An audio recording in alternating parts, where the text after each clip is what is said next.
میں نے ہاتھ کے اشارے سے اسے اندر بلایا۔ ایک ادا سے چلتی ہوئی وہ بیڈ پر بیٹھ گئی۔ اس کے بیٹھتی ہی میرے سوئے ہوئے جذبات اچانک مچل اٹھے، اور میں نے بھی آج۔ ان دنوں میری عمر 23 سال کے لگ بھگ تھی، بلکہ یہ کہنا مناسب ہوگا کہ عین میرے شباب کا دور تھا۔ میں فطرتاً عیاش تھا۔ شہر کی کئی لڑکیاں اور ماڈرن گرلز میرے بیڈ روم کی زینت بن چکی تھی۔ دنیا کے تقریباً تمام عیب مجھ میں پائے جاتے تھے۔ میرا دل گناہوں کی سیاہی سے کالا ہو چکا تھا۔ میں نے انہی عیاشیوں میں پیسہ پانی کی طرف بہایا۔ نتیجہ یہ ہوا کہ آہستہ آہستہ بزنس ڈاؤن ہوتا چلا گیا۔ میں نے MBA کیا ہوا تھا، جبکہ چھوٹا بھائی خاقان ابھی زیر تعلیم تھا، سو میں نے اپنے شہر سے دور قسمت آزمائی کا فیصلہ کیا اور کراچی کے انٹرنیشنل منڈی میں اپنی فارم کو متعارف کروایا، جس میں مجھے خاطر خواہ کامیابی بھی حاصل ہوئی۔ انہی دنوں پارو سے میری دوستی ہو گئی تھی۔ پارو کپڑے کی ایک انٹرنیشنل فارم کے تاجر کی سیکرٹری تھی۔ میری مردانہ وجاہت تھی یا پھر پرسنالٹی کہ وہ ایک دو ملاقاتوں میں ہی میری دوست بن گئی تھی۔ جو ہی کلاک نے 12 بجنے کا اعلان کیا، فلیٹ کے دروازے پر مدھم سی دستک ہوئی۔ میں نے تقریباً بھاگتے ہوئے دروازہ کھولا تھا۔ سامنے پارو اپنے تمام تر حشر سامانیوں کے ساتھ موجود تھی۔ میں نے ہاتھ کے اشارے سے اسے اندر بلایا۔ ایک ادا سے چلتی ہوئی وہ بیڈ پر بیٹھ گئی۔ اس کے بیٹھتی ہی میرے سوئے ہوئے جذبات اچانک مچل اٹھے۔ جب میں جاگا تو میں نے پارو کو جگانا مناسب نہ سمجھا۔ ویسے بھی آج سنڈے تھا اور پارو کو آج دفتر سے چھٹی تھی۔ خلاف توہین میرے سر میں ہلکا ہلکا درد ہو رہا تھا۔ میں خود کو پہلے کی نسبت بہت کمزور محسوس کر رہا تھا، حالانکہ میرے لیے کوئی پہلا موقع نہیں تھا کہ میں نے کسی لڑکی کا قرب حاصل کیا ہو۔ میں بوجھل قدموں سے اٹھا اور واش روم میں داخل ہو گیا۔ فریش ہو کر میں نے چائے کے ساتھ ڈسپلن لی اور دفتر چلا گیا۔ اس روز مجھے ایک دو اہم میٹنگز میں شرکت کرنا تھی، اس لیے دفتر جانا بھی ضروری تھا۔ شام کو میں کافی لیٹ ہو گیا۔ میں کپڑے چینج کیے بغیر ذرا سستانے کے لیے بیڈ پر لیٹ گیا۔ دن بھر کی تھکاوٹ اور کھانے کی زیادتی کے باعث میری آنکھ لگ گئی۔ یہ کسی جوان لڑکی کے جسم کا لمس تھا، جس کے باعث میری آنکھ کھل گئی۔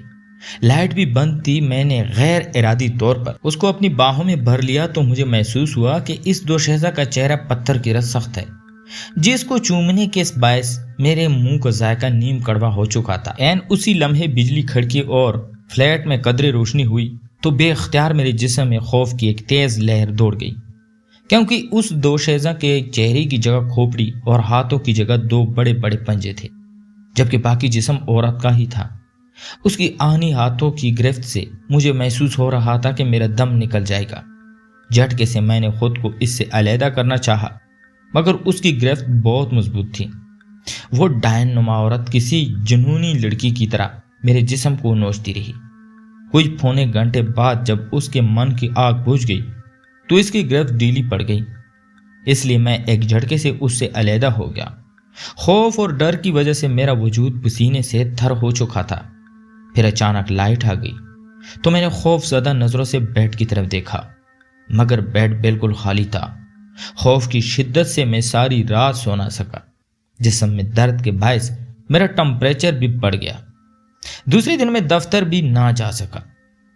دوپہر کو پارو کا فون آیا تو میں نے اسے بتایا کہ میری طبیعت ناساز ہے، اس لیے دفتر نہیں جا سکتا۔ کوئی آدھا گھنٹے بعد پارو ڈاکٹر کے ساتھ میرے فلیٹ میں موجود تھی۔ ڈاکٹر نے معائنے کے بعد کچھ میڈیسن لکھ دیے اور کہا کہ کام کی زیادتی کی وجہ سے جسم میں حرارت ہے۔ ڈاکٹر واپس چلا گیا اور پارو میڈیسن لینے کے لیے بازار چلی گئی۔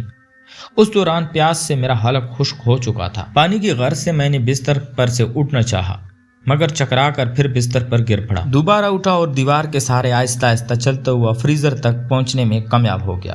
فریزر سے پانی کی بوتل اٹھائی اور منہ کو لگا لی۔ پہلے ہی گھونٹ نے یہ ثابت کر دیا کہ یہ پانی نہیں ہے، کیونکہ اس کی بو اور ذائقہ بالکل خون جیسا تھا۔ جو ہی میں نے پانی کی چھینٹیں ہاتھوں پر گرے تو شک یقین میں بدل گیا کہ بوتل کے اندر واقعی خون بھرا ہوا ہے۔ میں پھر دیوار کا سہارا لے کر چلتا ہوا نل تک گیا۔ نل کھولا تو حیرت اور خوف کا ایک اور شدید جھٹکا مجھے لگا، کیونکہ اس میں سے بھی متواتر خون نکل رہا تھا۔ یا اللہ، میرے ساتھ کیا ہو رہا ہے؟ میں نے بے بسی سے کہا۔ آج زندگی میں پہلی بار میں خود کو اتنا بے بس محسوس کر رہا تھا۔ تھوڑی دیر بعد پارو میڈیسن ہاتھ میں لیے کمرے میں داخل ہوئی۔ تو میں نے اپنی ساری آبیتی اسے سنا ڈالی۔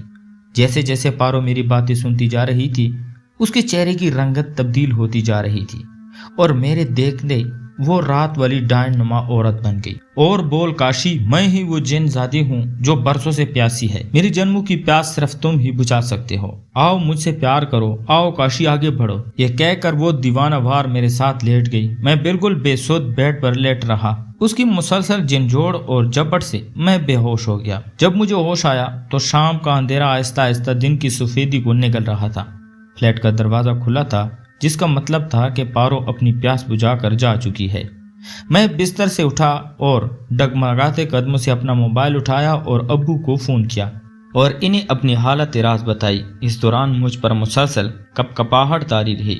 ابو نے مجھے تسلی دی اور اپنی حالت سنبھالنے کو کہا۔ انہیں شاید میری کیفیت کا اندازہ تھا، تبھی انہوں نے کہا کہ آج شام کی پرواز سے وہ کراچی آ رہے ہیں۔ میرا جسم خوف کی شدت اور بخار کی تمازہ سے تپ رہا تھا۔ ابو کی باتوں سے دل کو تسلی ہوئی، مگر آج کی رات مجھے اکیلے بسر کرنی تھی اور اگر اس دوران وہ یہاں آ جاتی تو مجھ میں اتنی سکت نہ تھی کہ میں اس کی پیاس بجھا سکتا۔ وہ تو کوئی برسوں کی پیاسی بدرو تھی۔ سو میں نے یہ رات فلیٹ سے باہر بسر کرنے کا فیصلہ کر لیا۔ میں نے یہ رات ریسٹورنٹ میں گزارنے کا ارادہ کیا۔ میں نے فلیٹ کا دروازہ لاک کیا اور باہر نکل گیا۔ یہ ایک اعلیٰ درجے کا ہوٹل تھا جس کے ساتھ نیٹ کیفے بھی تھا۔ ہوٹل کے ریفریشمنٹ ہال میں ایک نوجوان آرکسٹرا کی دھن بجا رہا تھا۔ کاؤنٹر سے میں نے کمرے کی چابی لی اور کمرے میں چلا گیا۔ کمرے میں داخل ہوتی ہی میں بیڈ پر دراز ہو گیا۔ اس وقت بھی میرا جسم بخار کی حرارت سے تپ رہا تھا۔ تھوڑی دیر بعد ایک نوجوان لڑکی کمرے میں داخل ہوئی۔ سر کھانے میں کیا پسند کریں گے؟ لڑکی نے مودبانہ لہجے میں کہا۔ چائے کا ایک کپ پلا دیجیے، کھانا میں شاید نہ کھا سکوں۔ میں نے کہا تو وہ لڑکی اوکے سر کے الٹے قدموں کمرے سے باہر نکل گئی۔ تھوڑی دیر بعد کمرے کا دروازہ کھلا اور وہی لڑکی چائے کی ٹرالی دھکیتے ہوئے کمرے میں داخل ہوئی۔ اس نے چائے بنانا چاہی مگر میں نے اسے منع کر دیا۔ سر کسی اور چیز کی ضرورت ہو تو کال کر لیجئے گا کہہ کر وہ واپس لوٹ گئی۔ چائے سے فارغ ہو کر میں نے ابو سے رابطہ کیا اور انہیں ہوٹل کا نام اور کمرہ نمبر لکھا دیا تاکہ وہ سیدھے ہوٹل آ جائیں۔ رات بیت چکی تھی، نیند میری آنکھوں سے کوسوں دور تھی۔ تھکن اور کمزوری کی وجہ سے جسم میں جگہ جگہ درد ہو رہا تھا۔ ہوٹل میں مکمل سناٹا طاری تھا۔ اس وقت اچانک میرے کمرے کا دروازہ خود بخود کھل گیا۔ اس سے پہلے کہ میں صورتحال سمجھتا پارو کمرے میں داخل ہو گئی۔ خوف کی شدت سے میری آواز بھی نہ نکل سکی کہ میں ہوٹل انتظامیہ کو اپنی مدد کو بلا سکوں۔ تم سمجھتے ہو کہ تم بھاگ جاؤ گے تو یہ تمہاری بھول ہے، اس نے قہر سے ڈوبی ہوئی آواز میں کہا ہی تھا کہ میں بے ہوش ہو گیا۔ جب مجھے ہوش آیا تو میں نے خود کو ہسپتال کے ایمرجنسی وارڈ میں پایا جہاں ڈاکٹر کے علاوہ ابو بھی موجود تھے۔ میرے چہرے اور جسم پر جا بجا خراشیں لگی ہوئی تھی جو اس بات کی گواہی دے رہی تھی کہ پارو اپنا کام کر چکی ہے۔ ابو نے بتایا کہ ڈاکٹر کا کہنا ہے کہ تمہارے جسم میں خون نہ ہونے کی برابر تھا اور خون کی کمزوری یکے باعث تم بے ہوش ہو گئے اور تمہیں خون کی 3 بوتلیں لگ چکی ہیں۔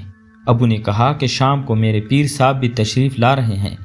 شام تک میری طبیعت سنبھل چکی تھی اور شام کے 7 بجے کے قریب بارش بزرگ ابو کے ساتھ کمرے میں داخل ہوئے۔ نور ان کے چہرے پر جھلک رہا تھا۔ یقیناً یہ پیر صاحب ہیں، میں نے دل میں کہا۔ میں نے ان کو سلام کیا اور ان کی تعظیم کے لیے اٹھ کر بیٹھ گیا۔ میں نے کچھ کہنا چاہا تو انہوں نے ہاتھ کے اشارے سے منع فرما دیا اور کہا مجھے تمہارے بارے میں تمہارے ابو سب کچھ بتا چکے ہیں۔ چند ثانیے خاموش رہنے کے بعد پھر گویا ہوئے سب سے پہلی بات تو یہ کہ تم شادی کر لو اور گناہوں سے توبہ کر لو۔ اللہ تعالیٰ بڑا غفور و رحیم ہے، وہ ضرور تمہیں معاف کر فرما دے گا۔ پیر صاحب کی آنکھوں میں عجیب سا نور تھا، اس کی باتیں میرے دل میں اتر گئیں۔ پیر صاحب کے ساتھ ہی میں نے اور ابو نے عشاء کی نماز ادا کی۔ آج جانے کتنے سالوں بعد رب ذوالجلال کے سامنے جھکا تھا۔ نماز کے بعد میں نے اللہ کے حضور سچے دل سے اپنے گناہوں کی معافی مانگی۔ پیر صاحب ایک دائرے میں بیٹھے کچھ پڑھنے میں مصروف تھے اور ابو صوفے پر بیٹھے تھے اور پھر صوفے پر بیٹھے بیٹھے اونگ رہے تھے۔ رات آدھی سے زیادہ بیت چکی تھی کہ اچانک کمرے کا دروازہ کھلا اور پارو کمرے میں داخل ہوئی۔ خوف کی ایک تیز لہر سے میرا جسم کپکپانے لگا۔ وہ دھیرے دھیرے میری طرف بڑھ رہی تھی۔ پیر صاحب بالکل ساکت کچھ پڑھنے میں مصروف تھے۔ پارو نے ابھی تک پیر صاحب کو نہیں دیکھا تھا۔ جو ہی وہ میرے قریب آئی کسی جنونی لڑکی کی طرح مجھ سے لپٹ گئی۔ اس کی آہنی گرفت سے مجھے محسوس ہو رہا تھا کہ جیسے ابھی میری جان نکل جائے گی۔ میری بڑھتی ہوئی دہشت شدت سے شدت تر ہو گئی اور میں بے ہوش ہو گیا۔ جب مجھے ہوش آیا تو پیر صاحب بدستور پاروں کے ساتھ زنا کر رہے تھے۔ ابو میرے سرہانے کڑے تھے۔ خود کو پہلے کی نسبت کافی ہلکا پھلکا محسوس کر رہا تھا۔ نہ ہی جسم میں درد ہو رہا تھا اور نہ ہی کوئی خراش تھی۔ پیر صاحب میرا ہاتھ تھامتے ہوئے بولے، بیٹا پارو ایک جن زادی تھی جو تمہاری عاشق بن گئی۔ چند ماہ قبل تم نے ویرانے میں نیلم نامی لڑکی سے گناہ کیا تھا۔ عین اس وقت پارو بھی قریبی درخت پر موجود تھی۔ تمہاری مردانہ وجاہت اور حسن دیکھ کر تم پر مر مٹی اور تمہارا قرب پانے کی خاطر پارو کو مار کر اس کے جسم میں تحلیل ہوئی اور آئندہ کبھی بھی آپ کو تنگ نہ کر سکے گی، کیونکہ میں نے اس کو اپنی گرل فرینڈ بنا لیا ہے اور اب میں ہی اس کے مزے لوٹوں گا۔ تو پیارے دوستو، میں امید کرتا ہوں آپ کو آج کی کہانی پسند آئی ہوگی۔ اگر آپ کو ہماری کہانیاں پسند ہے تو چینل کو لائک اور سبسکرائب کریں اور بیل کے آئیکن پر پریس کریں۔ تو ملتے ہیں ایک اور انٹرسٹنگ سٹوری کے ساتھ۔ تب تک اپنا ڈھیر سارا خیال رکھیے گا۔ خدا حافظ۔